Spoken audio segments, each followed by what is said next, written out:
Daebak, and this is Daebak K-Rambles, where a couple of friends review Korean dramas, and we're back out of hiatus really fast to do a review with two of my really good friends. I've got Sammie from Korean from Context / BL Buddies podcast. Hey, Sammie, what's up? Hello. And I have Liliana with me from Tea and Soju podcast. How are you, Liliana? I'm good, thank you. How are you? I'm doing well. So we were just giggling before we got on this podcast, talking about a whole other thing, which is Only for Love, the currently airing C drama with Wong Hee and Bae Lu.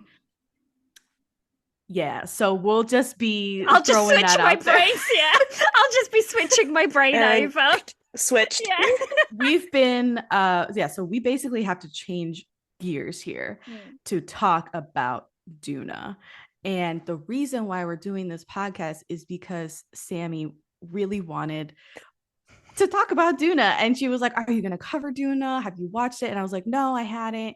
And then Liliana was also like, I'll volunteer as tribute to talk about Doona with you guys. So then this trio came to be, and I have not made it a secret about my feelings on Doona as I've been watching. It's taken me longer than usual to watch 9 episodes of a show. But we are finally here to talk about it, hash it out, and just have a good time. So before we do, if this is your first time listening, thank you so much. Go ahead and subscribe on your favorite podcast app. We're on Apple Podcasts, Spotify, Google Podcasts, and many more. And if you like us, please give us a review on Apple Podcasts and Spotify. Also, come check us out on social media to stay up to date on our latest episodes and reviews and content and TikToks and everything else. You can find us on Twitter, X, formerly Twitter, Instagram, Facebook, and TikTok at Daebak Pod. And if you're a fan, please consider becoming a patron. It is such a great way for you to get involved and show your support. You can check out the page on patreon.com/alwayscriticpod. And thank you. Shout out to our patrons, Curtis, Bale, Cindy, City, Alana, Grace, Lorna, Caitlin, Sammie, Tenmei, Michelle, Adya, and Aaron. Thank you so much for being patrons. So I'll just go ahead and give the Asian Wiki synopsis, go through the cast, which is not very extensive, and then we'll just get into it. Okay? Sounds good, ladies? Yeah, yep. I'm ready. I'm already laughing. Okay. The Asian Wiki synopsis reads, Doona was a member of an idol girl group. She was the main vocalist and the most popular member of the group.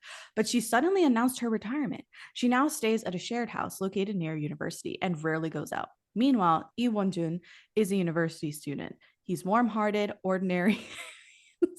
The fact that they call him ordinary is pretty funny. Yeah. Okay. Warm-hearted, ordinary young man without anything special in his background. He begins to stay at the shared house where Doona resides. His warm heart gives Doona comfort. They get attracted to each other. That's basically it. So yeah. that's it. That's the story. That's it. That sums it up perfectly. That's all 9 episodes. Yeah. So it aired on October 20th, 2023. So we are less than a month after its complete airing. All 9 episodes dropped at the same time on Netflix. It is directed by actually a very prolific director. We have Se-Jong, and he's directed Romance is a Bonus Book, The Good Wife, My First Time, A Witch's Love, Heartless City, In Need of Romance, 2012. But most importantly, this man has directed Crash Landing on You. Oh, that makes sense. That makes a lot of sense. Mm. But one of my faves. Aha. You and 50 million other people. I know, right? I know. So popular. So it was written by Min Sung-ah, who also wrote the webcomic that this is based on, which I believe is called The Girl Downstairs. And who is the girl downstairs? It is Bae Suzy. She plays Doona. She's been in Anna, Startup, Vagabond, While You Were Sleeping, Uncontrollably Fond, Goo Family Book, Dream High. We've actually covered, this is the 4th drama from Suzy that we've covered on the podcast, because we did Dream High, While You Were Sleeping, and Startup. So there's episodes for each one of those shows in the back catalog. How do you guys feel about her? How do you guys feel about Suzy? I think a big breath before. Because I will say she's a very divisive actress. like lots of people really love her when they really, really love her. Like they are very vocal about it. And True. that's great. I think she's improved from earlier dramas. I mean, she's not necessarily an actress that I'm like, oh my God, it's Suzy. I need to check that drama out, if that makes sense. But I will say I have seen quite a few dramas of hers. I saw, While You Were Sleeping, and I saw Startup, and I feel like she has slowly been improving on her acting. So yeah, that's my 2 cents there. I think I have to agree. I mean, I think While We Were Sleeping was probably the first one I saw her in, and I enjoyed her, but I wasn't like, oh my God, like you said, I'm gonna follow her, everything she comes out with kind of thing. But I agree that she's gotten better in her acting. This character in and of itself was kind of like bland, so Yeah. I didn't feel like she needed to act a lot. Yes. Yeah. Exactly. So my thoughts on Suzy are so well documented because we've done 3 episodes now on a show at first, but yeah, she's improved over time, but I personally can't get over like it's Suzy, right? I'm never lost and like, oh my God, I didn't even realize that was Suzy. She was like totally different character. I was so immersed in her performance. Never, never, never. I'm always like, oh look, it's Suzy. Yeah. I'm never bamboozled. I'm never hoodwinked into whatever role that she's playing.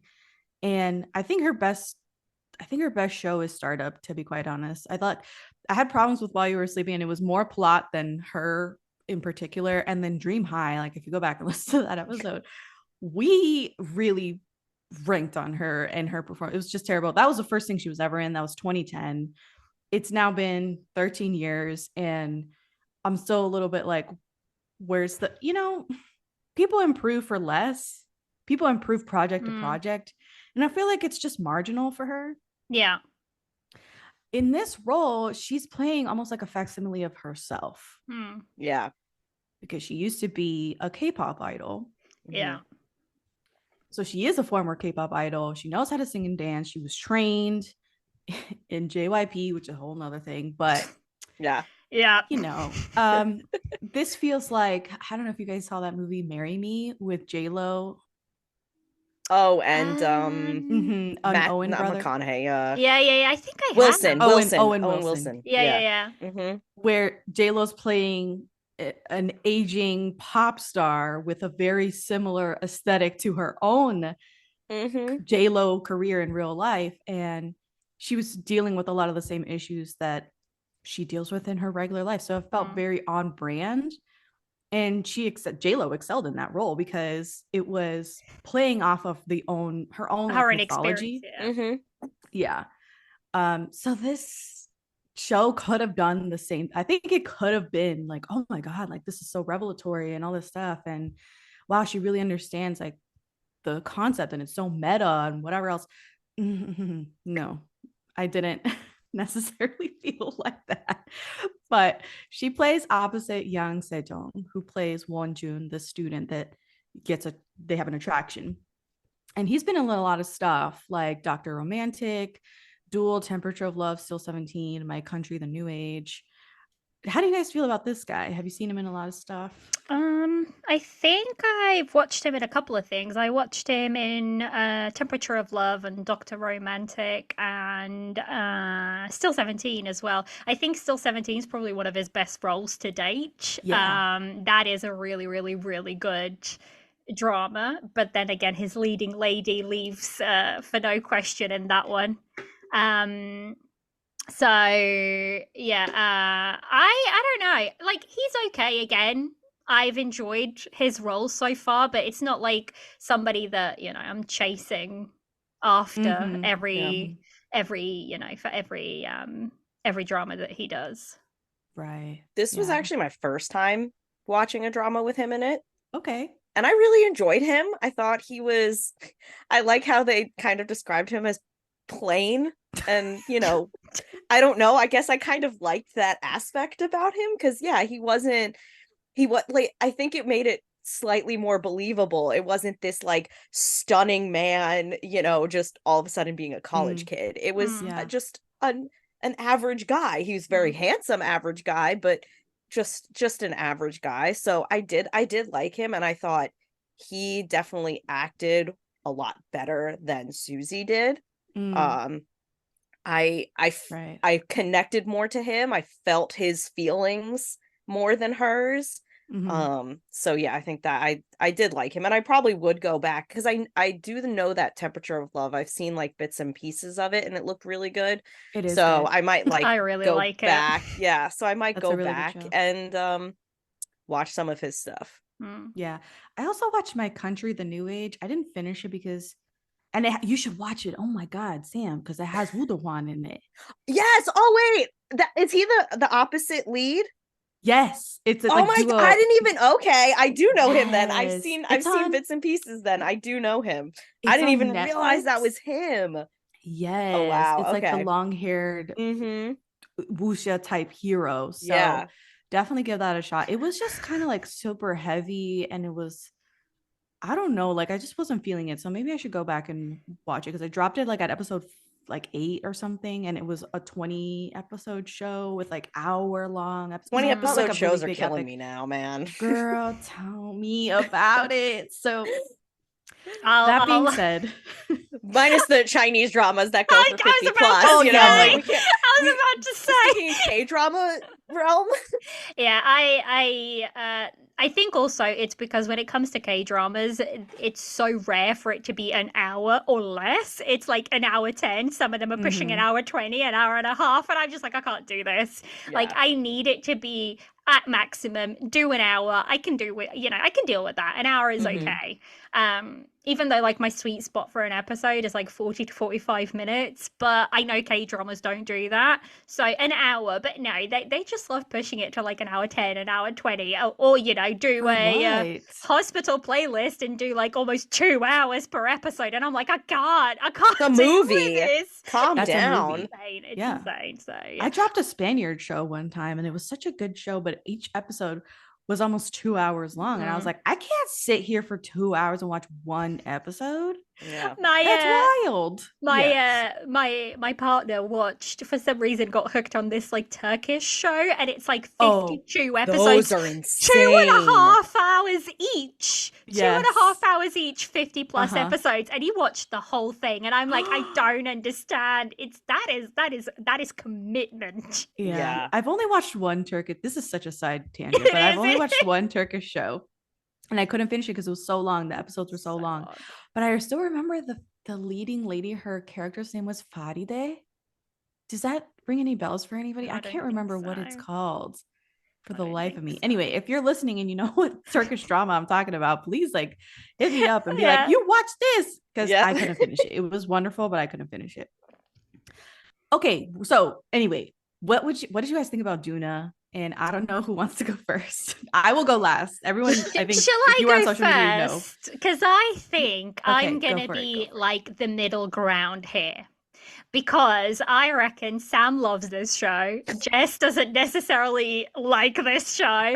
And I'm like the meh. It's like, you know, I didn't particularly have that explosive feelings towards it either way. I was just like, you know, I will say I finished it because we were recording this, because otherwise I would just be like, it's not, there's nothing really grabbing me. But yeah, it's not like I wasn't that invested. Like, it's literally, you know, that sound when you just go, you know, it's like, it's middle of the ground, so to speak. So yeah, that's my my thoughts on it. So you're just kind of meh.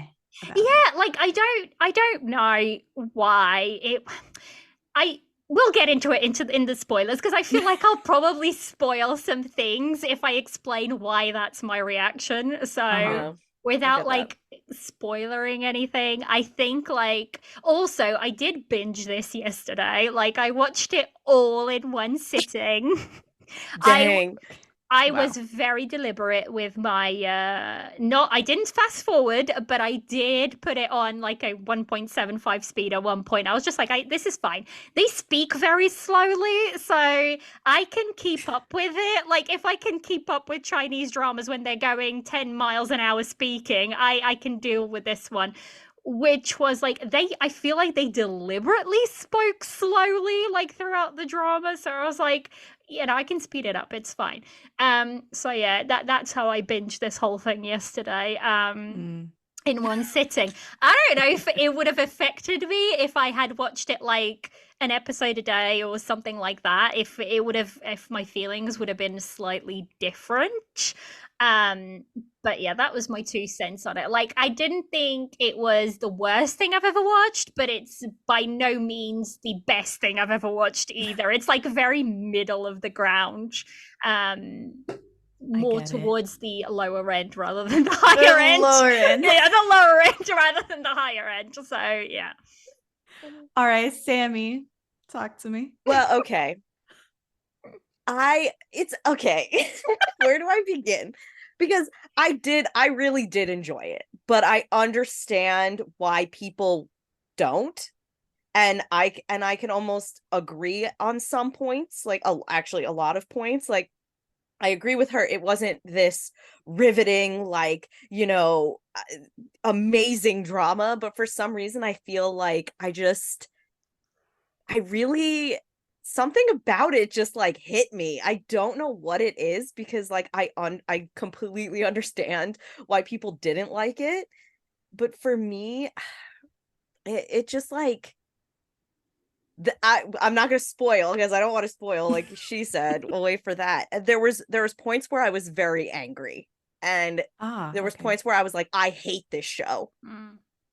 And then I was like, but at the same time, the reason I hate it is why I like it. So it's kind of like that feeling. I would almost say I'm in that same middle range as Liliana, but on the other side of I would recommend it. I did enjoy it. And I would like tell people to watch it. I kept thinking, do you by any chance think, because it's, I don't know how to phrase this, but because you write books that are kind of like almost in the same world, they're not the same by any chance, but they would that affect or skew like your opinion of it, do you think? It could have, simply because I am writing a K-pop series right now, that maybe I was like, oh, a K-pop idol, I need all the inspiration and this is great and kind of thing. So maybe it could have skewed my view. Yeah, I never thought of that, but yeah, that could be a reason. It's an interesting take, Liliana. I do not write K-pop books. And again, like I've watched a lot of musical K-dramas, as I said in the Dream High episode, and they're usually pretty fun, if nothing else. And I think I was expecting it to be a little more lively, I guess, and it wasn't. It was more of a quiet show, and there's nothing wrong with quiet shows. I love quiet shows. Like I just talked recently about My Liberation Notes, and I love that show. It's very quiet, introspective, probing, and this show Doona is not that, even if it wants to be. So I think it was boring. The worst crime, I think, is that it's boring to me, and that nothing really happens. It's literally just episode upon episode of Suzy outside chain smoking in near freezing temperatures, and in very little clothes, scantily clad, a lack of clothing, alarming lack of clothing, and then young Se-Jong just coming upon her and being riveted for some reason by this pop star out of her element. And there's nothing to latch onto to me for either character, because they don't really go into that much detail. Every bit of backstory that you have for each character is told in these sort of flashbacks. And when I mean flashbacks, it's not like a big scene. It's literally flashes of story, like a little vignette here, a little thing here, never a complete scene that gives you the full context. And so you just kind of have to make of it what you will and connect the dots. And in a 9-episode show, you'd think this would be really tight. I was like, they have space here to expound and actually tell some of the story and get to the meat of the issues and either one of their traumas, so to speak, or like what they're kind of running away from. And I don't think they ever got there. And it was just sort of implied. Why are we implying? Like, just like, this isn't a 16-episode show. This is a 9-episode show. And why is there still empty space? I think also for me, there was a lot of like side characters that were not necessarily needed in the drama. I would have rather them have like focused completely on our main couple and their story, because at the end of the day, without knowing where these characters come from, there's no way you're going to be able to connect them and like believe in their relationship and why they were kind of like so dependent on each other for that amount of time. Like, you can see it, but it's not, you know, it's not like hard set in stone, if that makes sense. So I thought there was a lot of time used elsewhere that wasn't necessarily needed. And I was about to say, I don't watch a lot of like K-pop based dramas, but for example, there was one, and I think it was either last year or the year before, and it's called Le Coupe or something. Did you guys watch that one? No, I don't think I have. So I thought you were going to say another show, and so I was nodding my head. No. It's, I can't remember what it's called now, but I think it's something called Le Coupe or something. And that is what made me think about this drama, is because that is about a failing girl group, and they're about to be like disbanded, and they say, we are going to turn this around, but after we hit a number one, we will still disband. And they did such a beautiful like pacing, and that's a 12 episode, so it's only like 3 more episodes than Doona, and they touch on a lot of things that Doona touches on, but they do it so beautifully, and they do it like really nuanced and whatnot. So when I was watching this, I kept thinking this could be as good as that one, but it's not. So in the back of my mind, I kept like thinking about that one. I'm gonna have to look up the name of it. It's called Idol the Coupe. Exactly. Yeah, that's the one. It's a fairly like underrated K-drama for me, I think. Okay. But it's basically, it is set in the K-pop world, and like I said, it is about a girl group who is failing miserably, and called Cotton Candy. Yeah, and their company is about to like disband them, and there's a lot. They talk about stalkers, they talk about, you know, sasaengs, they talk about a lot of things from the industry that Doona kind of like touched on hints at so quickly. And I think that one did a better job at handling like those storylines. So while I was watching this, I will say I may be very biased, because it kept me bringing back to that drama and thinking this could have been like, I know there's a way to do this better. They just didn't quite land it in Doona, I think. This episode is brought to you by Netflix's Remarkably Bright Creatures. What if a Pacific octopus held the key to a mystery that could heal your heart? Well, that's Tova's reality. An elderly widow working at an aquarium, Tova forms an unlikely friendship with the curmudgeonly Marcellus, whose remarkable intelligence leads her to a life-changing discovery. Remarkably Bright Creatures is now playing, only on Netflix.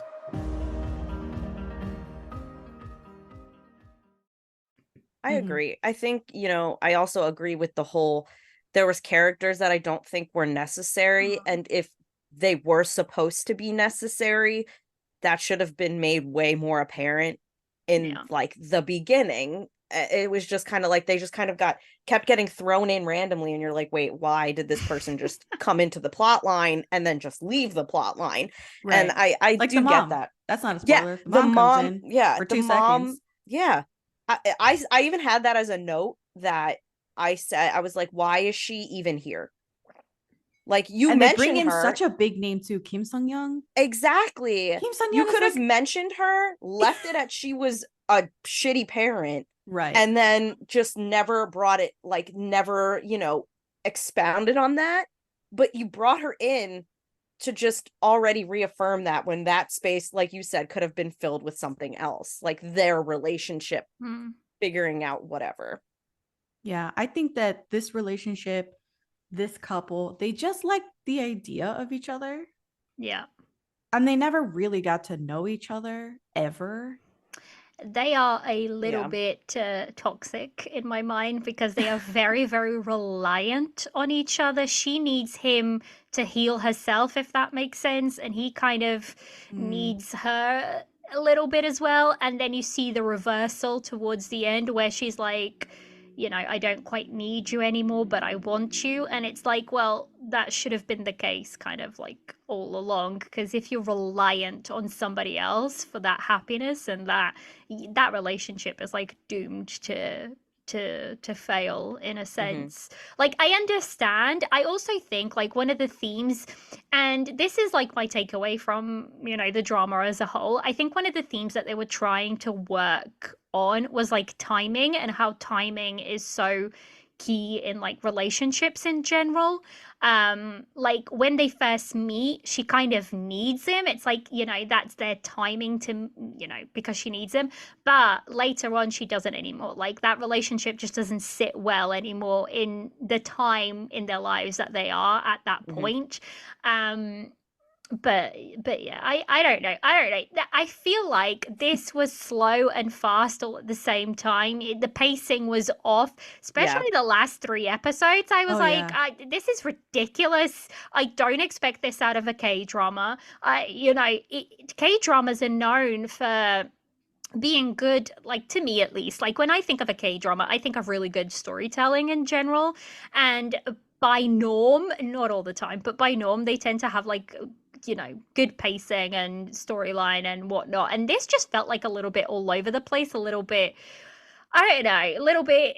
The first, exactly. That's the word I was looking for. Like, for the first 6 episodes, we were telling one story, and then for the last 3 episodes, we wanted to cram in everything. Yes. So we told 50 stories at the same time. Exactly. And I'm like, this is not good editing. This is not good storytelling. Like, there's no need for it. There is no need for it. And like, all of a sudden, everybody's story matters, and we need to know what's happening to every character. And I'm like, we really don't. Like, we don't. So yeah, I have other thoughts, but I'm like, I don't want to spoil. I don't know if we're in the spoil section. Spoil anything.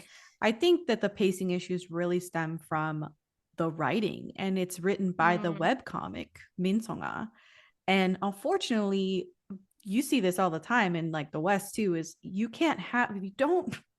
you write books, you don't necessarily automatically know how to write a screenplay. And that's the case. Here's a great example. J.K. Rowling with the Fantastic Beasts series. That is a train wreck of ignoring all the controversy around J.K. Rowling. Those Fantastic Beasts movies are hot trash. And it's because she was the sole screenwriter on it. And I never watched them, so I have no idea. Oh God. Well, have been blessed to have watched all 2 of those movies. And thank God they have totally done away with that franchise. They're not trying to make more movies because they just suck so bad. And it's the same for I was gonna invoke George Lucas. I don't want to do that. So, because what I mean is, you need to have you know, an editor or somebody that's there telling you no, or some kind of sounding board. And usually authors are just doing, you know, they have their own outline, they have things they want to accomplish, they have characters that are their favorites, and they write to that. And then when it goes to a publisher, they edit it.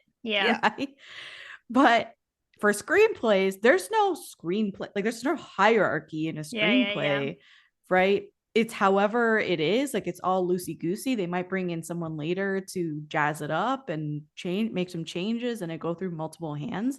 But at the end of the day, it's all case by case. And her being the sole screenwriter on this, makes me think they were like, oh, we love your webtoon, we're going to adapt it into a show, why don't you write the screenplay? And there was nobody else saying, hey, this is not a good idea, ill-paced. Yeah, like she started, I felt like it was almost like she started writing it, she was like, oh, I can get through this, you know, blah blah blah. Like you said, the pacing was good for 6 episodes, good, and to me, well, consistent. The pacing was good. And then all of a sudden, like you said, they rushed all these characters and they rushed all these plot lines in that if they had been built up throughout those first 6 episodes, it wouldn't have felt rushed. So I almost was like, she was writing these 6 episodes and went, oh crap, I only have 3 left. Okay, just put everything else in here. I'm not going to focus on just get it all in. Like I got to fix all the characters and blah, blah, blah. Uh-huh. So yeah. It felt like a dream as well. Like, I don't know why the whole show feels like a dream sequence. Yeah, it doesn't feel... I think that's the way it was filmed. I think that's the way it was shot. Yeah. Yeah. Okay. So I don't really have that many other things to say other than, like, I was very displeased by this show. I probably would have dropped it had I not been bamboozled into doing this episode. So I want to thank you guys for, you know, watching this show with me. I think Liliana was the only other person on here that was like, I would have dropped it had I not done this. I would have. We have integrity, people. We watched the whole thing. I didn't even watch it on a faster speed. I watched it regular speed, and I was very distraught because, and then the other thing was, I didn't think that they had chemistry. Did you guys feel like this couple had tremendous amount of chemistry and it was worth it to watch them? For me, I don't think it's necessarily a again, actor-actress problem in this case. It stems from the writing, I think, because I am a firm believer in a good actor and a good actress can't make a script good. There's just no way they can. And I feel like because to that point, we haven't really seen them build the relationship or anything like that. Their story hasn't been told well. For me personally, I wasn't really that invested. And if I'm not invested, they can have like the best on-screen chemistry. It's probably not going to work for me because I'm like, I'm not invested in this. Like, it's not okay. So I think they were okay, but again, I feel like that's just my impression for the whole thing. It's just like, it was okay, but it's not even like it was okay. It's more like the underwhelming. I feel like I was a little bit underwhelmed with their chemistry. So yeah. I had moments where I liked their chemistry was really good, and then there were moments where I was like, are these two even in the same drama? Yeah. Like, and that's coming from someone who enjoys the show. Right. But like, it's true, because there was just moments where I'm like, do you two like each other? And then there was other moments where it was like, oh wow, like there's a connection here. So it was they were very haphazard, touch and go. And again, like she said, I don't know if I can necessarily blame them in their acting if it was the writing that, kind of steered them in that direction. Right. I heard a crazy bold claim on TikTok that this was some of the best kissing ever in a K-drama. Absolutely not. Listen, pardon my French, but get the fuck out of here. Absolutely. Listen, let's be real here. I will sometimes start K-dramas because of a kiss I saw on Instagram or TikTok. Yeah, absolutely. And I'm like, I need to know more about this. And I will watch the entire show. That, while they had their moments, absolutely freaking not. Absolutely not. No. Whoever said that doesn't watch K-dramas. Delusional. Right? Or they're very young and don't understand. No. Like, I will say no, because like I literally started the K-drama, Revenge Marriage something. Oh yeah. Perfect Revenge Marriage. Yes. And I'm like, that is good chemistry. That is good build up. I'm all down for that one. And literally, I've only seen 3 episodes, and I'm like, I'm sold. Give me more right now. So, that's like, and that's like a makjang. So, Yeah. if people are hooting and tooting about a makjang and chemistry in a makjang, it's going to be good. And like, I will also say, in defense of this drama a little bit, I am watching really good dramas right now. So, no, you can't. No. but I do think it does affect me a little bit, because I'm like, when a drama, like when you're watching something that you're really, really enjoying, for me personally, it works that way. When you're watching something that you're really, really enjoying, and then like you swap to something that you're not enjoying as much, and it's like, it almost like the flaws become even more obvious, if that makes sense. No, that makes 100% like, sense. Because you're like, no, because you're like, but you've just watched this and this works really well. Like, why can't you make it work? Mm-hmm. So I feel like that to me was also the place that I was at as well, because I've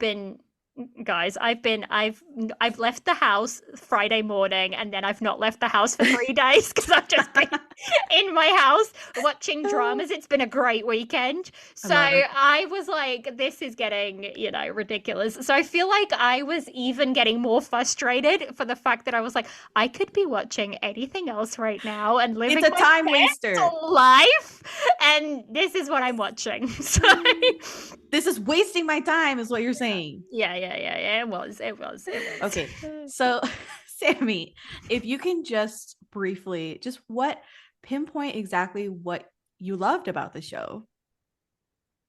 I think it didn't have to do with the main couple.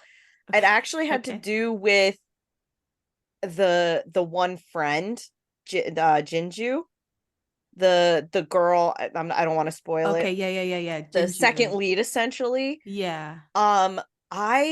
She was a character that I really fell in love with. And I was more interested in her story arc throughout the story. Yes, I did enjoy the two main characters a little, but it was more so I ended up enjoying the side characters more than the main couple by the end. Right. And I think there was a lot of lessons that you kind of learned but not fully learned through every single character, and I liked those lessons. I just wish that they were completed a little bit more, but I think I liked Jinju. She was probably my absolute favorite character. Did you like the second couple? I did love the second couple. I thought they were couple. That's a good second couple. Yeah, they were really cute. Who are we considering? So it was like the workout couple? guy, the workout guy, and the Brazilian, and the high-strung girl. Oh yeah, she annoyed the living daylights out of me. Yeah. But she's very. Oh my god, she was speaking Portuguese. Yeah, that's right. When? Yeah. When? In the beginning, when she was yelling at the ex-boyfriend, because she's from Brazil, like she lived in Brazil. Oh, I'm gonna have to have a look at that because I missed that completely. Well, to be fair, she was watching it at sped up speed because like the girl was intermixing Portuguese and Korean, so you might have not heard the Portuguese and only heard the Korean ending of things. Also, there is like, yes, Brazilian Portuguese is still considered Portuguese, but if you get down to the nitty gritty of it, it's very different to like mainland Europe, like the one that I like Spain and like Spanish and Spain and Spanish. Yeah. So very similar. But I completely missed this. I will have to go back. That's why she was wearing like all the Brazil shirts. No. I caught the fact that she was like coming from Brazil and whatnot. I caught all of that. Yeah. But I did not like catch the she's speaking Portuguese. That's really bad. Oh god, I'm gonna get my Portuguese card revoked at this point. I thought you would for sure have an opinion on that. Yeah. Dang. Yeah. All right. Same. That's fine. Bugger. I'm gonna have to watch that and like see how good it is or how bad it is.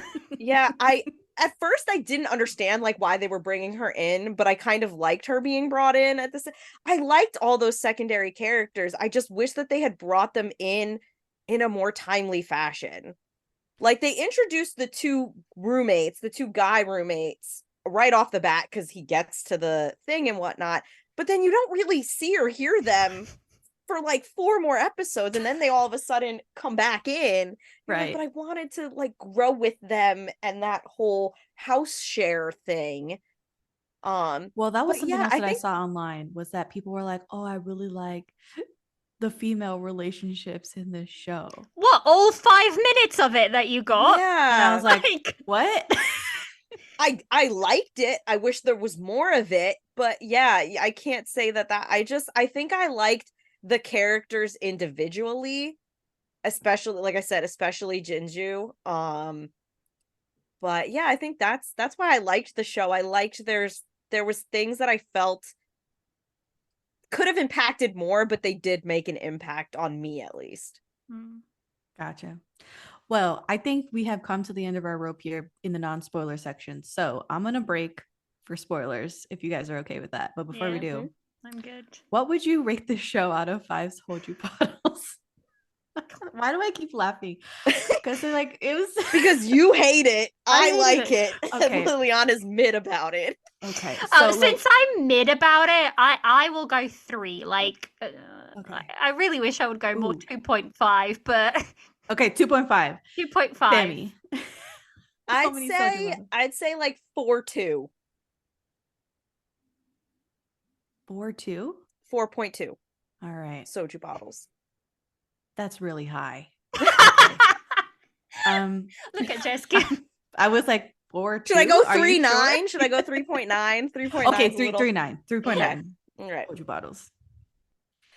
2.5, 3.9, 1.5. Wow, I'm shocked you even gave it. Yeah, I was 1. like, I thought she was gonna go like 0.5 I thought she was gonna go or something. 0.2 bottles. A singular shot. 1.5 soju bottles, because I like the second couple. I thought the last episode was pretty good, all things considered. I think maybe I was just happy it was over, but I was like, all right, we can move on. Let's just get into the spoiler section. Right. So if you don't care about spoilers, keep listening. If you've watched the show, keep listening, and we'll see you on the other side. Excuse me, 뭐라고? 괜찮아. You know, I have no tingle. Oh, sorry. Swear, disgusting shit. What? All right, we're on the other side of spoilers. So I'm not sure where you guys want to start first. I'm totally open. I don't even know. I don't even know where to start. Where do we start? See, this is the thing, right? This right here says everything you need about this drama. It's the fact that whenever you do a review about a drama and you're dying to just jump into spoilers, that shows that like how excited you are. If you're like, I don't even know where to start, but not in a good way.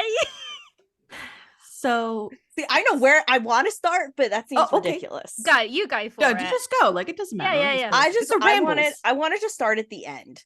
Okay, let's do it. Because I have a very strong love-hate relationship with the end. Simply because, you know, so she goes back into her idol life. But right? why? First of all, why? Oh, why? She goes back. She goes back because she doesn't have the money to break the contract. Yeah, she can't get out of the contract. Yeah, she can't get out of the contract, so they convince her to go back. But as a solo artist, she swears up and down that that's not why she went back. Yeah, but it is. It is. But it is. And well, then she also says that she started singing again. They glance over that. They gloss over that. So I was like, she started humming. She started humming, and I was like, she was singing. Okay, she's humming. Congrats. And then all of a sudden, she meets with one of her old group members, and you know, the group member.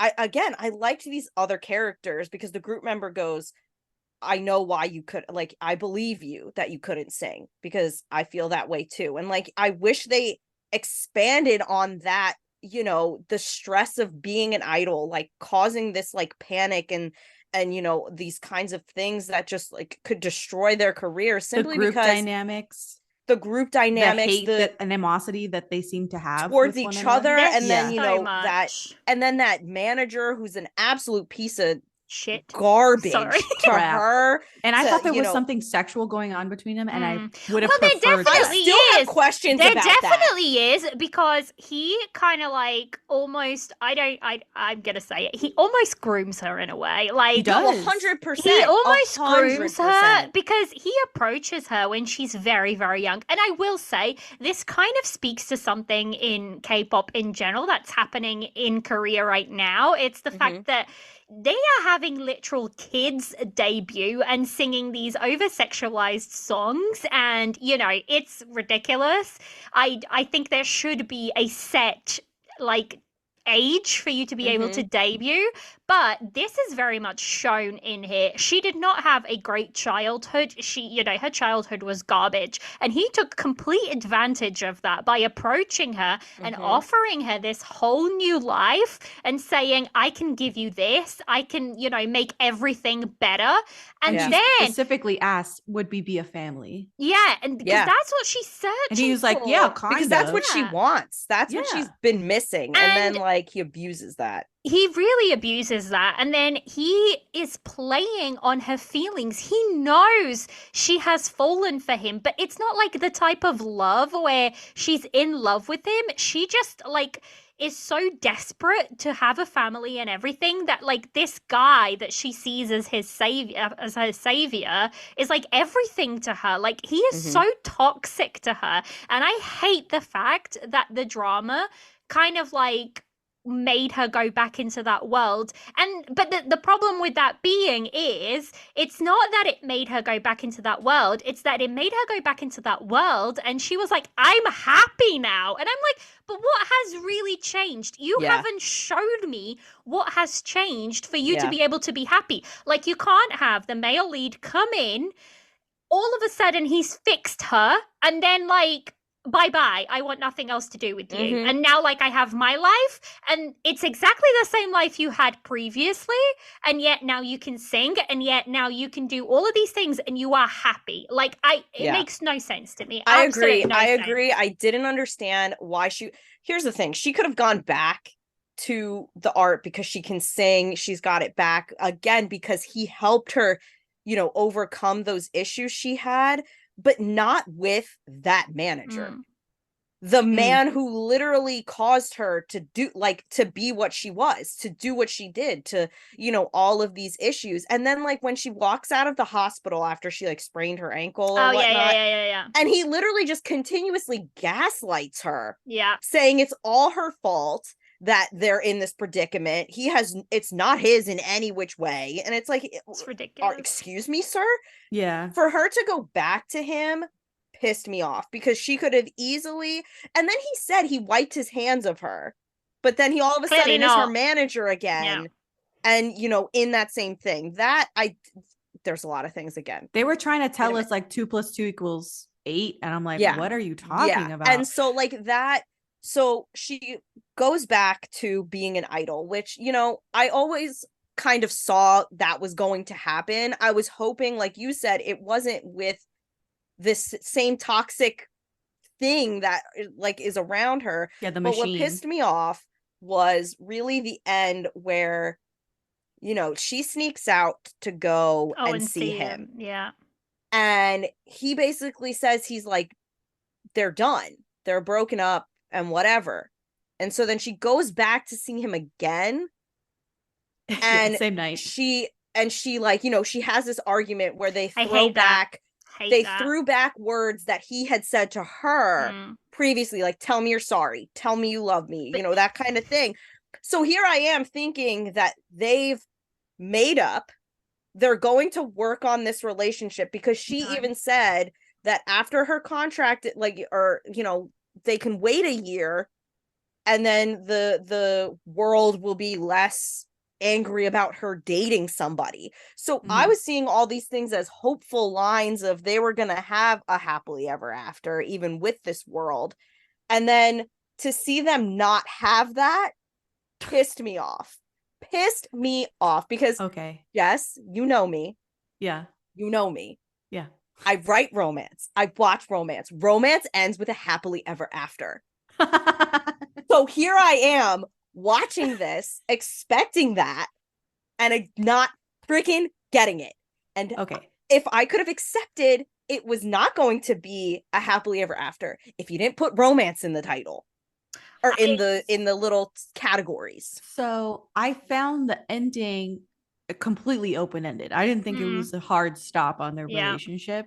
I just thought they were gonna go, maybe they didn't say that they were back together. They didn't say that they had rekindled their relationship, but because they hugged in his room, in his like rented room or whatever, where they had that argument and she was like, say sorry, blah blah, blah.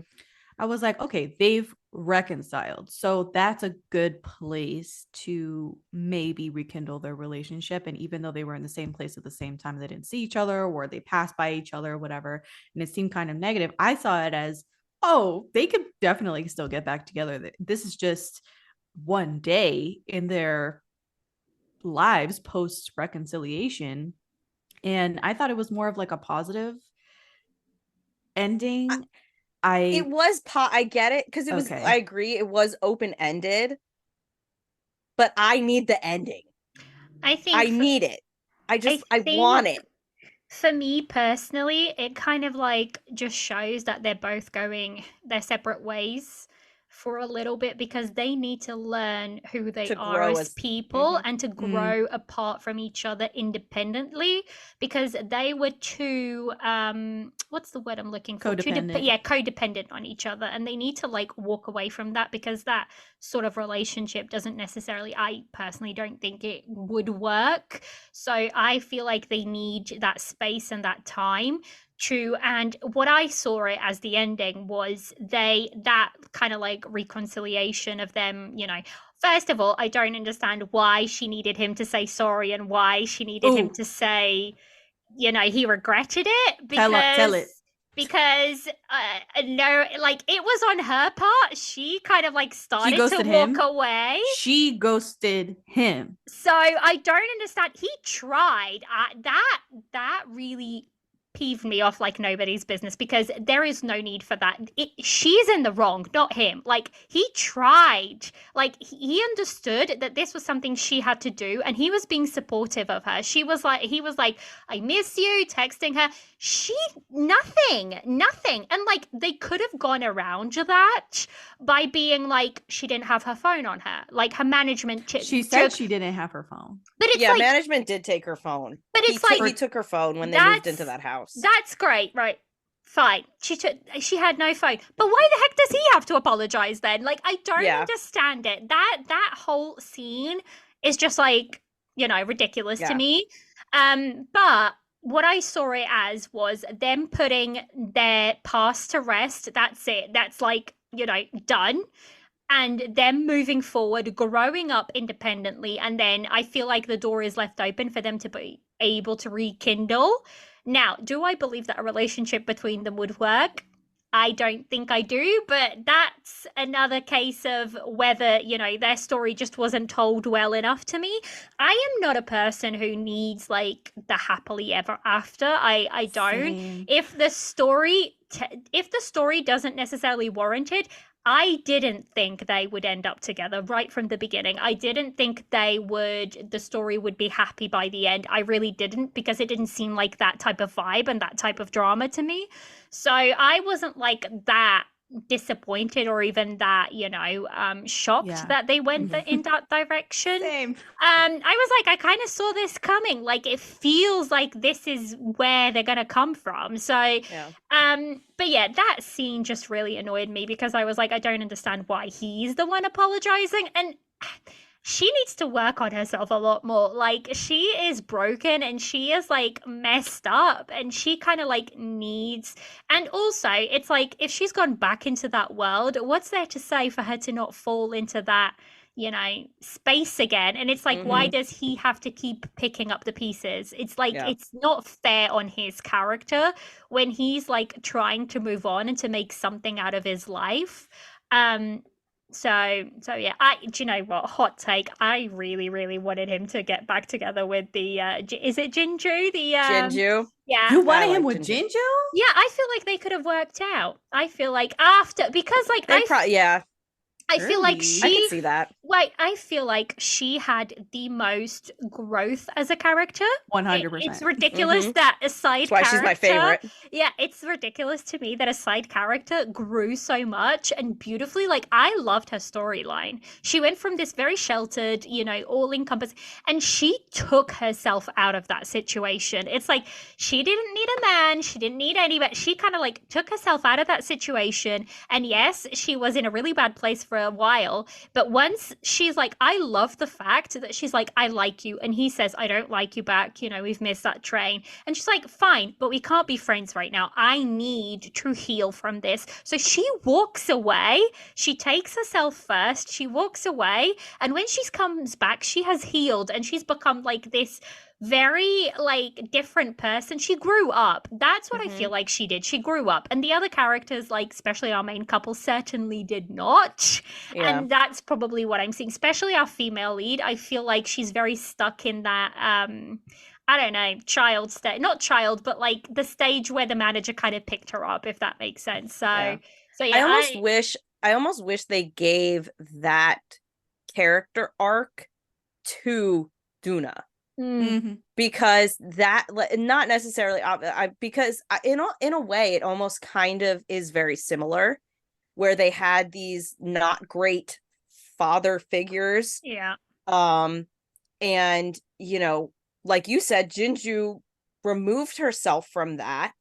She grew up and she became this amazing, happy, full of life person, well-traveled, all this stuff that, I wish that Doona had done. And I wish, that's what I think it is. I think, I wish Jinju was the main character. Like, if that was the main character's arc, I probably would have liked it more. I will say, I think there were positives. Like you said, Doona and, I can't remember his name. Our male lead. The male lead. Yeah, Wonju. They came into each other's lives, I feel, at a time that they both needed each other. Yeah. And they kind of helped each other work on different things. Did it end up being slightly toxic? Absolutely. But I think, like, with her, she taught him or showed him how to cut loose on certain things. Like, okay, yeah, you can skip a class, but you won't miss all this stuff. You can, you can enjoy doing this. You can, do all these things while still being that studious person he was. And then he kind of gave her this, he allowed her to be the child she couldn't be when she was a kid. Like when they were they were playing that mallet game. Playing with didn't see that at all. I saw that the mallet game was just a more healthy way of getting her anger out, versus just chain smoking and drinking. Of course, yeah, that's another aspect of it. But when they were like, picking up the toy, the Little Mermaid toy and stuff like that, I feel like he kind of gave her, like I said, the childhood she didn't have. So I'm gonna jump in here and just say the thing that really irked me about Doona and Wonjun was that Doona felt like a manic pixie dream girl. Yeah. She just felt like someone who was reckless and loose and just flitted in and out of his life. And he was this uptight dude who needed to get out of his comfort zone. And for her, like you said, the lesson that she teaches him to like cut loose and not everything has to be so serious and he can skip class and whatever the hell.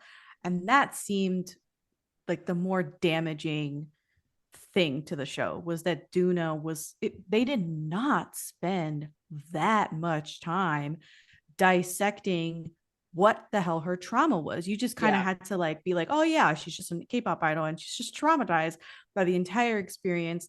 The visual of her drowning on stage is supposed to fill in somehow all the give us for the entire thing. Give us the entire story that, oh yeah, no wonder she lost the ability to sing and how she just broke down on stage and couldn't continue the performance and left the group. And like, we're just supposed to inherently understand her issues. And that is not the case at all.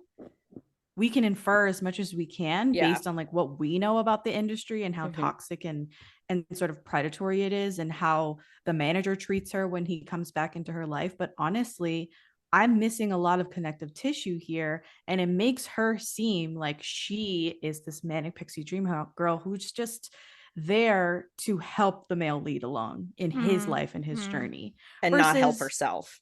And not help herself. Like, Yeah. where is her personality? How did she get to be here? Yeah. Why is she stuck here in this house and can't leave? Like, she just made it seem like the manager dropped her off at this house with like, what do you mean he just dropped you off here? Like, what is your purpose? Like, do you feel like singing is truly the thing that you enjoy? Like, we never got to that. No. I feel like they did her story really, really dirty, because I feel like the writing, like I said, an actress can't make a script good. And if her story isn't there, like, I don't know what they expected. Like, they spent so much time. There's so many scenes, like Jess was saying, there was so many scenes where she was just outside chain smoking. And I'm like, you could be telling me a story right now. I don't need to see her. Like, I get it. She smokes, whatever. Like, I don't need to keep seeing it over and over and over again. I understand she's in a bad place. Tell me how she got to this bad place, and then tell me how she's going to get it out of it. Like, there's no, it's like all of a sudden she's okay. It happened within the span of like 5 minutes of drama where she suddenly couldn't sing, and then now she sings, and now she's on stage, and now she's happy, and now she's saying she's happy. And I'm like, no, I'm missing a whole chunk of drama right here, like in her storyline. Like, I just feel like the writing is a complete letdown to all of the drama as a whole. And to me, like, I can almost ignore bad directing a little bit, acting, you know, but bad writing, that's like what a drama stands like on. If the writing is bad, then everything else is not going to be good. Like, they can't make good scripts, you know, bad scripts good. And I feel like her character was done really, really dirty because, again, they had the time. 9 episodes. Like, don't come at me saying, oh, they only had 9 episodes. 9 episodes is plenty of time to tell a full story. Like, you don't need that much. There was so much time spent on things that I don't need to, like that scene that Jess was talking about her jumping into the water. We saw that scene like 3 or 4 times throughout the whole show, and it still wasn't explained enough for us. I get it. Like, I get it. She's falling into a pool of water. Great. I have seen this scene 4 times. What exactly happened to her on stage? But what is fall happening? Off the stage? Why? Did she collapse? Like, what happened actually? I feel like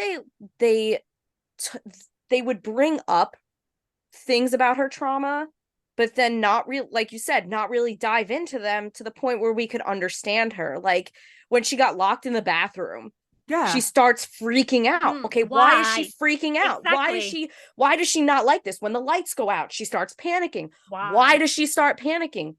When she, when she jumped off the stage to cause this whole thing to happen, why did she do that? Like, they really never got into the nitty-gritty of her character and why she, feels these ways. And like, even when she's like, oh, I have a stalker and he's literally watching us, and like points to him, and so she's casual, shaking, she's terrified, but then they just leave it. It's like, no, this girl should be dealing with this shit. And I think what bothers me is, as people who are seeing it from the outside, we know that mental health issues are a problem in the K-pop world, and they tend to get swept under the rug, which is really unfortunate because these kids need that mental, they need therapists, they need psychologists, they need these people. And I think this just kind of brought that to attention, but then didn't fix the problem. They didn't get her a therapist. They didn't get her a psychiatrist. They just said, yeah, no, she's mentally unwell. Okay. Oh, well. Yeah. Oh, well. Sucks to suck. And you know what's frustrating about it? This is a Netflix production. They could have gone there. It's not an in-house Korea production. It's a Netflix production. They can push a lot more on Netflix productions that they can on in-house, like Korean productions. And I feel like they could have taken this to be a drama that can just kind of like show the other side, show the ugly side of it. And I suppose they don't want that because they don't want, people to see that it can get really, really bad. But they could have been like, look, this is the problem. This is how we're going to fix it. And they could have been like, this could have been something. Yeah. To really, they could have had him brag about. Telling her she needed to go to therapy. She needs therapy. Him, like she did. 100% she needed therapy. Like, and it was just like, why not get that therapy while you're literally stuck, locked in this one little room? Or like, if anything, make him a psychology or major or whatever, so that he could be the one analyzing her and like helping her in some way. It was just those kinds of things. I get it. I get why people don't like the show. And I can't tell you why I loved this show so much. But like I did. And I think it had to do with all those secondary characters, especially Jinju. I really loved her character development. And I think I can see why they said, like, some people said they liked the whole girl friendship thing, because I did like how Doona reacted with Jinju's father. Like, when he called and is like, you stupid bitch, you just think you can be out all night, blah blah blah, and she like realized what kind of situation she was in and like befriended her to like help her out of that situation. I think it had its moments of being good. But I'm just I also thinking, don't like how... Oh, go ahead. No, I was just about to say, related to that comment, if she can help somebody else out of that situation, why can't she help herself out of the situation? I know. It's like, look, you're in exactly the same situation. And you have the manager who's telling her things about herself and telling the audience things about her, that I'm like, why can't we just figure this out on our own? Like, they're not showing us, they're just telling us. Because in episode 5, the manager goes, be careful when you're alone in a crowd. It's obvious your loneliness, your desperation to be loved, to try to compensate for never having it. You're afraid of losing people's interest. And I'm like, what the hell? This astute like observation about her. Coming from the worst person in the show. And he knows it and then doesn't fix it. It's like so toxic, and she doesn't. Like, we're not told. And that's why I say he gaslit her. He blamed her for all of that, like all of those issues, when it was him who caused those problems and her mindset of things. It was her, it was him, it was her mom. And then the grandma. I was confused by that whole thing.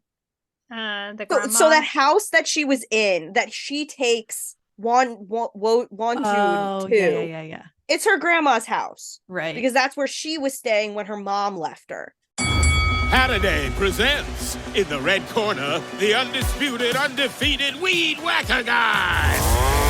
Champion of hurling grass and pollen everywhere. And in the blue corner, the challenger, extra strength Holiday. Eye drops that work all day to prevent the release of histamines that cause itchy allergy eyes. And the winner by knockout is Holiday. Holiday, bring it on. Yeah. I feel like... Oh, yes. Sorry. It just clicked. Exactly. It just clicked. Yes. It's just like, it was so... first of all, why didn't he just ship her off to that? Because there's no one there. She would literally be by herself. She wouldn't cause a single ruckus. She would just be in this house. Mm-hmm. So, why a group house? Why a shared house? Why the shared home? Like, what did he think that? And then, like, on top of that, there was another plot hole, and now I can't remember it, but it had to do with that. Like, there's so many plot holes. There's so many plot holes in this. Oh, the plot hole of them eating jjajangmyeon together. And it leaking that, she's having dinner, or she's having right. There was paparazzi there, and everyone's and everyone's they were photographed together. Yeah, everyone's hating on her for eating and having this life with a person and all this. They're hating whatever. But then she goes to a club. Oh yeah, where we actively see someone recording her. Yeah, but nothing from that. Nothing comes of that. No. I'm sorry. You're telling me that there's more people in a jjajangmyeon Chinese restaurant at friggin' midnight than at a club sharing what? It's the wild. paparazzi It's wild. like angle just annoyed me. God. Yeah. Why did I like this show? Can I question myself on this? Right. Why did I The like thing this is- show so The much? thing is that the more I talk about it, the more annoyed I get. And Right? I think I'm just I I'm just loved getting it more and because more I hated it. frustrated. Now I'm like feeling this like maybe it wasn't a real love. It was just I love to hate it. Yeah. And then this- she just, I didn't think she liked the guy. I didn't think she liked Wonjun at all. she liked she the liked- idea of him. Right. She I liked think. I could see messing with that, yeah. him and like, Because I think she liked the idea of him, and she's really broken and damaged, and I feel like she just likes playing around because that's what people have done to her, so that's how she kind of like sees the world and does her thing. Yeah. But that's no way to treat a person. Again, this is why I keep saying I don't think they would have worked. I think he deserves like better than her in a sense. And Yeah. again, I think it all, like, to me, it all stems to bad writing. This show was badly written, and that has just like made it, again, I would have not finished it unless we were recording this, because I just don't like, I just don't think there's anything. There's so many plot holes. Like the relationship is not believable for a second, and I feel like there's a line that separates loving somebody and being in love with somebody. Like, she may have loved him, but she wasn't in love with him. I don't think she knows what that is until she kind of like works on herself and fixes her problems. I wish, do you know what? I wish this story would have gone down the line of this shared house becomes like a really good found family, and she kind of like fixes herself up and she launches herself back into her career with a different manager. And like, That's what I was hoping I for. would have loved that story. Mm-hmm. I would have eaten that up like nobody's business. And I get it. It's based on a webtoon, and the story is already told in the webtoon. But again, that's not, exactly webtoon. The shared house thing is really done well in so many other K-dramas. I don't understand in so many, like, I remember there was one that I really loved, and I love the season 1 of it, Hello My 20s. Oh yeah, I know that drama. Yeah, I that haven't was a watched good it, one. but I do know. Talk about girl power and like Yep. female relationships and the shared house thing. I was like, oh yeah, this is great. I love Laughter all of in those stories. Waikiki was another good one I liked. There was one with Jisoo who's been canceled for bullying. Oh, my first love. Yeah. That's a good one. I was too. I was a Jisoo stan so hard. I was that hurt me. Oh, my sorry. car was literally I named my car when I first got it years ago because it was, I think, Cheer Up had just come out, and I named my car Ji Pa Jun because that was his character in it. Yeah. And Cheer Up. So yeah, I'm very upset about the Jisoo thing. My condolences. So anyway, what I'm trying to say is the shared house thing could have been something, but it wasn't. Agreed. That's why I said I liked all those characters. They brought in these characters that I could see, like you said, building that family of, people she never had that she needed, and, that she needed in her life to build. Like when the girls all moved in, I was excited about that. I'm like, this is great. They're gonna, there's gonna be this big family kind of growth. And then it kind of just instantly fell apart. Like they were living together, and all of a sudden Jinju was like, I'm out. I can't live with, Wonjun. And like, I was like, wait, what's happening?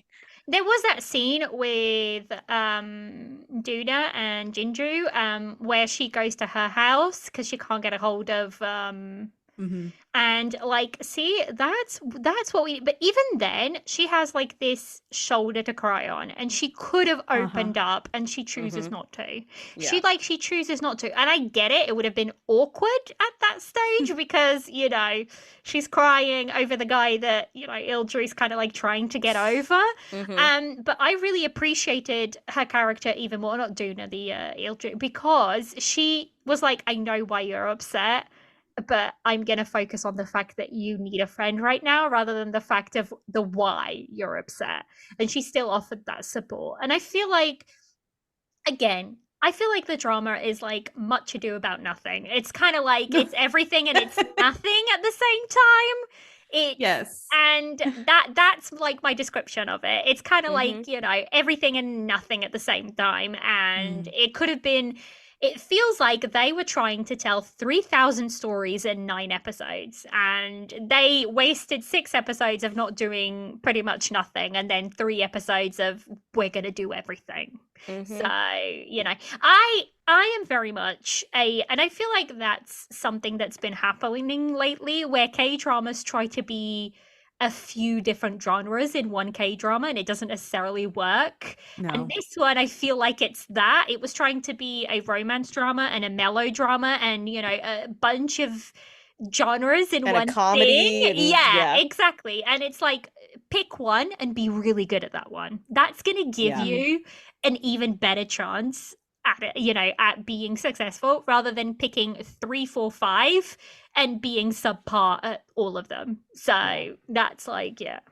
Going back to Jinju for a second, because you guys really seem to like her. I found her a little bit annoying because she was trying to make a relationship happen, fuel a relationship with Wonjun based on nostalgia. And you can't do that. Like, she was like, we liked each other in the past. We had these great experiences. We grew up together. That was her sales pitch, basically, for the relationship. And like, it's dead and buried, basically. Yeah. But what I think appreciate, in the beginning, I was going to say, what I appreciate about that is, yes, she did have that, but then she kind of like steps away from it, and I think she realizes that. Yeah. And she's I like, agree. you know, after he explains to her, like, I don't like you in that way. That's not. I feel like she has the grace to sort of like step back and walk away from it, and then like, I think in retrospect, because like it's kind of like what they say, retrospective is great for everything, isn't it? So I feel like at that point, once she kind of like steps away, she realizes that, and then she goes off and like she does brilliant, like she lives this her best life out of all the characters. I feel like she had exactly she had like an arc, you know, growth, and she was like, I'm taking myself out of this, I'm gonna be doing me for a while, and that's what she does. So I appreciate that.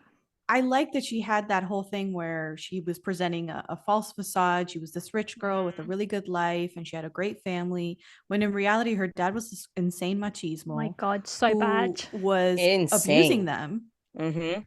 And I think I wanted to sit more in that. Like, that whole thing was very familiar to me. Like I said, I'm Hispanic, and so my best friend came from that background. Growing up, and she came to live with us and everything to get out of that situation that she was in with her dad. And the scene of like the dad cutting the sister's hair, that was horrible. I was like, ooh, that's too close to home. Like, for me, I was like, ooh, I got chills.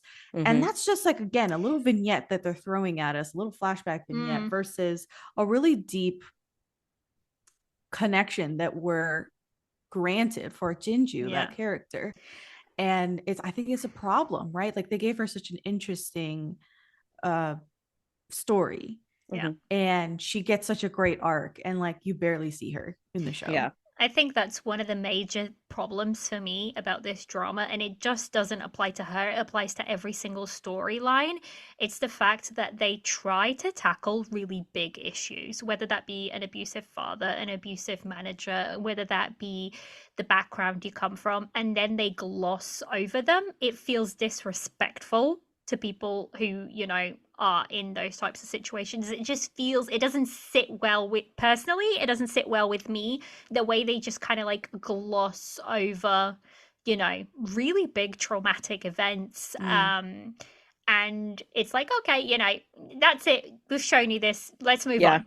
That's kind of like the impression I got from a lot of these like really big events. And I think that's, you know, apart from the bad writing, that's one of the things. And again, this stems from that bad writing. It's the fact that they gloss over really, really traumatic things. And it's not like, it doesn't land well. Like that to me is never going to land well, I don't think. The second couple. So let's quickly go through the second couple. I love them. I thought they were the star of the show. By the end of the show, by episode like 6 or so, I was like, this is it. Like, we can stay here with them and we don't need to go back to Doona and Wonjun. Because, and I called them the jujitsu couple. That makes sense. Facts. Because he was sort of annoyed with her, and she was like this so bubbly and extroverted and loud, and he was very quiet, and it was the grumpy sunshine trope that exactly. I love. Exactly. It was grumpy sunshine.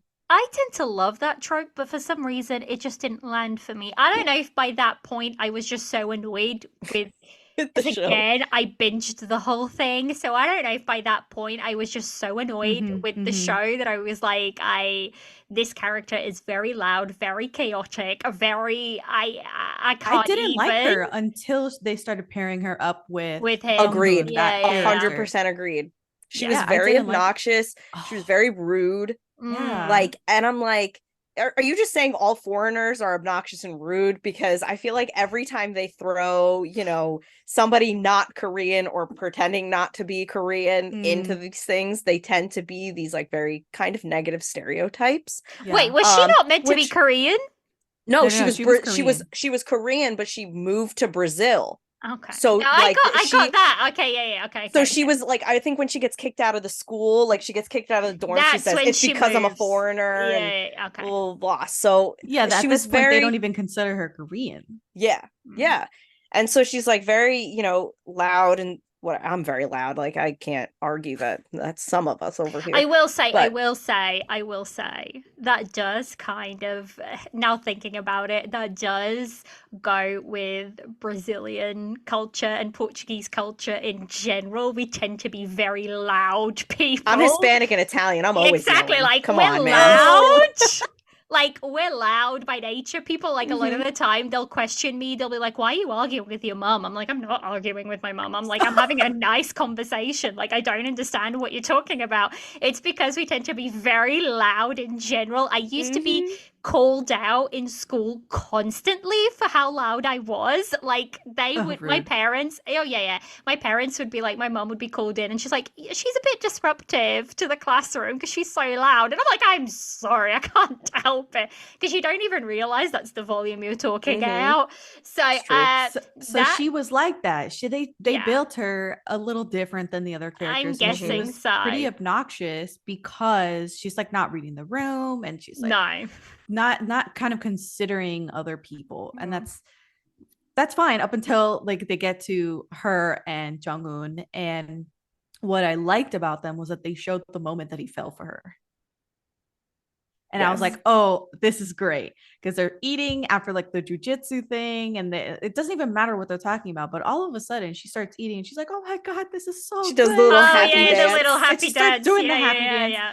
And he is like, oh my God, like you could see his like the heart eyes happen. I love when he asks the other roommate, like, what does it mean when like you feel this kind of way when somebody just does this while they're eating, and he's like funny. Explaining it. Like, I thought that was so cute. I agree. I think they were the cutest couple. I loved them.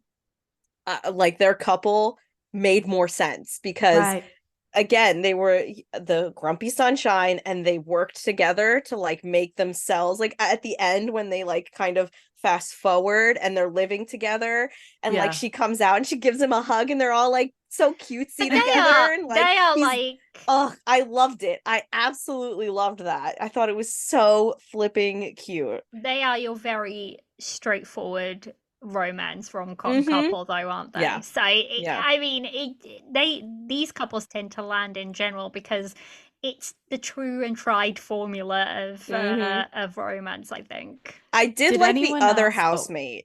You did? Because I didn't like him. I didn't. Okay, let me rephrase this. I didn't like him in that whole like in the shared house, but I loved him in the future where he's literally using his heartbrokenness to sell women on how to get men. I thought that was I was like, that is perfect. That like they nailed that character. That was hilarious to me. I did enjoy that. This is what I mean. Like, the friends are living in a comedy rom-com world, and then like the main couple is like living in a melodrama. You're right. You're like so right.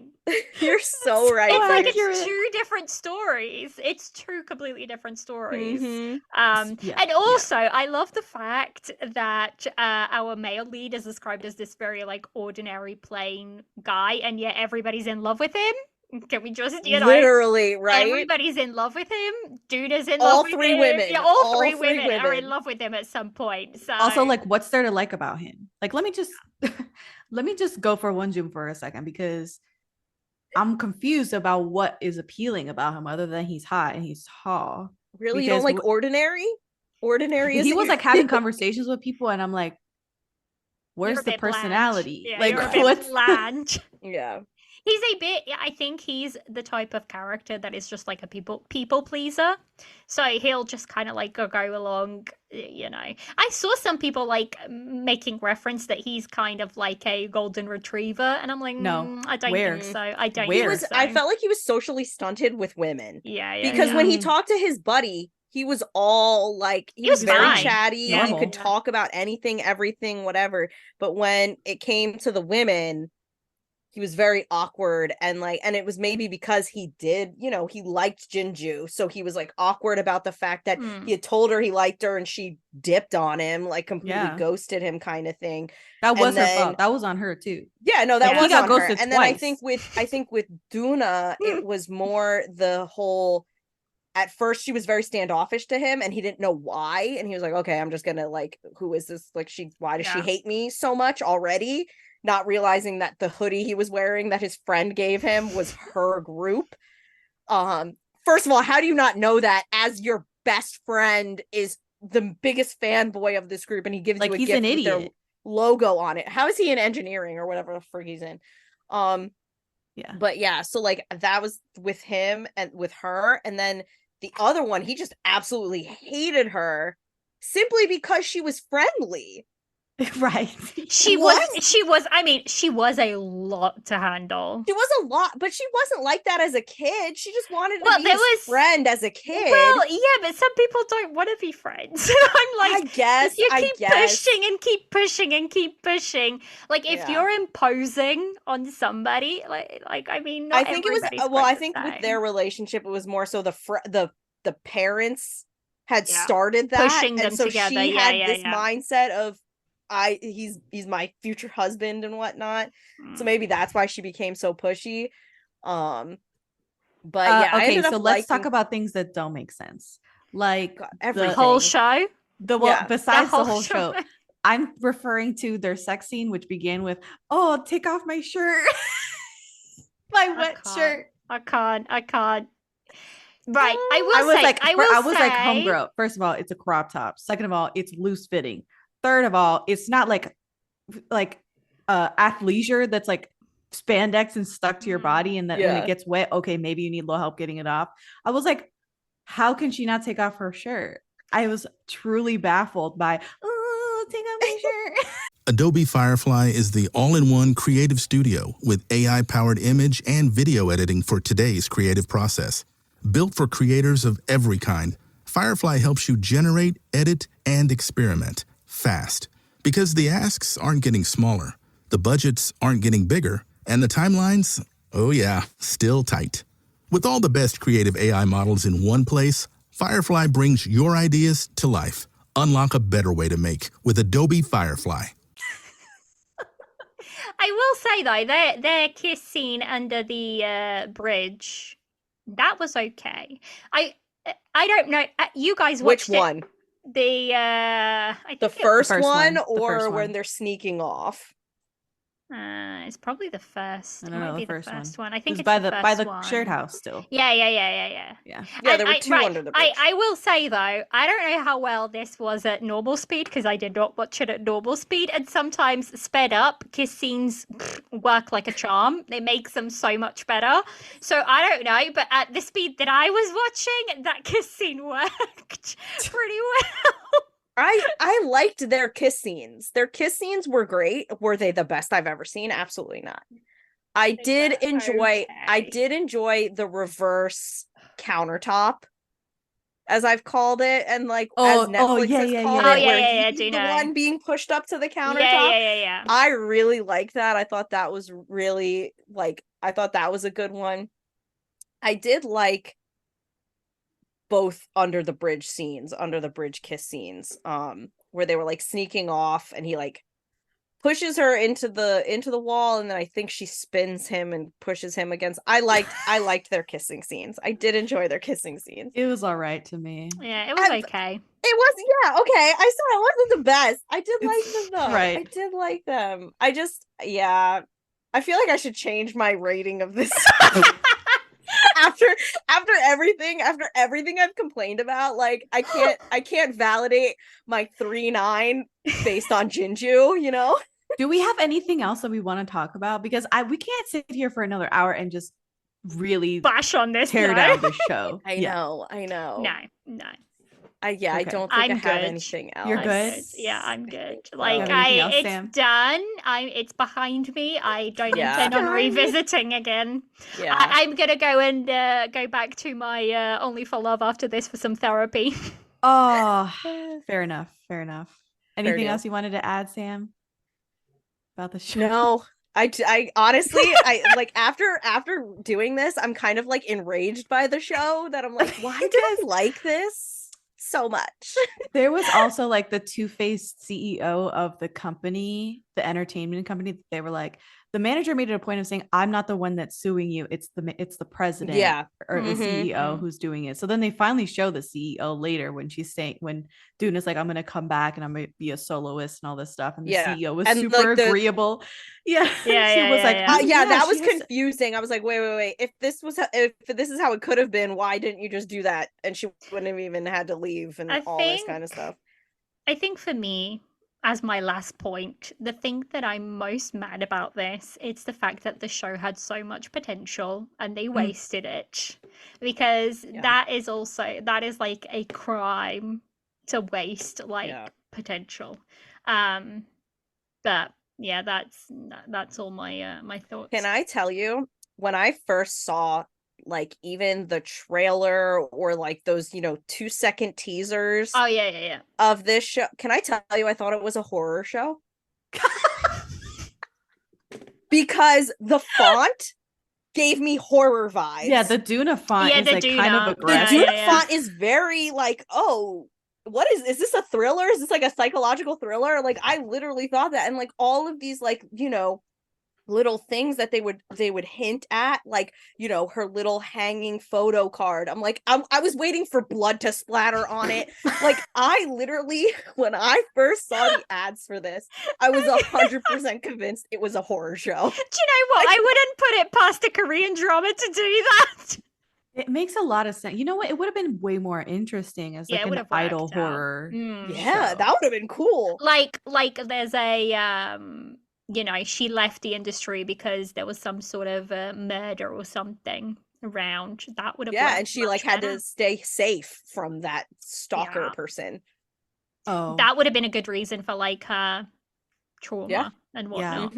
And it's another idol that's committing the murders, which is why the company is trying to keep it hush hush. Exactly. Look at this, guys. We're writing our own. Look, just hire us already. Yeah, we're available. Oh Give my us a call. god. All right, so that was our pitch for what Doona should have been. Doona Netflix, season 2. If you're listening, do a season 2 and do it right. So we're gonna get out of here. Thank you guys so much for coming on the show. Where can we find you guys online? For those who haven't heard the other episodes with you guys on them. So you can find me at Tea and Soju Pod, all one word, over on Instagram and X, Twitter, whatever, and TikTok.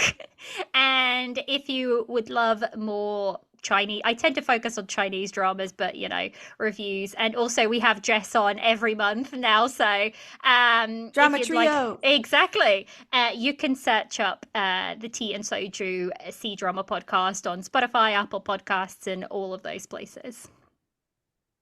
And I have Korean from Context. You can find me on Instagram, TikTok with Korean from Context, and X, which I don't really use, so don't waste your time. And then I actually do host a podcast with one of my best friends called the BL Buddies podcast. You can find us on Instagram, YouTube, Spotify, all that stuff under BL Buddies, a podcast. And we've both guested on your podcast. And you did. Maybe we'll have to have a quadruple. Yeah, oh my god, what is the frig? Is that a quartet? Is that a quartet? Quartet. Yeah, there you go. Let's do this. We'll do a. I'm down. I'm down. We'll do Give me another BL. I'll eat that Heck shit up. So okay. Thank you so much for coming on this Doona journey with us. I'm Jessica, and this has been the Daebak K-Rambles Podcast.